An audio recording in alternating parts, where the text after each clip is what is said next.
Tatlong Pinoy ang sugatan matapos na tamaan ng Russian missile ang sinasakyan nilang barko sa Odessa region sa Ukraine. Maghahatid sana ang barkong sinasakyan ng mga Pinoy ng iron ore sa China nang maganap ang insidente. Si Jim Tejano sa balita.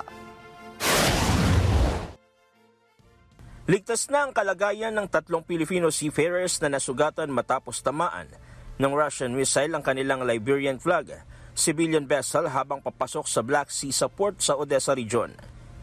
Batay sa ulat ng Department of Migrant Workers o DMW, isa sa mga Pinoy ay nagkaroon ng bali sa kaliwang kamay habang ang dalaway nagtamo lamang ng minor injuries. Maghahatid sana ang barkong sinasakyan ng mga Pinoy ng iron ore sa China nang maganap ang insidente. Bukod sa mga nasugatang Pinoy, nasugatan din ng isang port employee at isa ang nasawi sa insidente. Sa ngayon, nakikipag-ugnayan na ang Overseas Workers Welfare Administration o OWA sa kinauukulan sa sandaling kailanganing i-repatriate o ibalik sa Pilipinas ang mga Pinoy. Jim Tejano, para sa Mata ng Agila. Matatag, matapang, matapat. Maraming salamat sa inyong pagsubaybay sa Mata ng Agila Primetime. Para malaman ang matatag, matapang at matapat na mga balita ay i-follow lang at mag-subscribe sa @Net25 TV.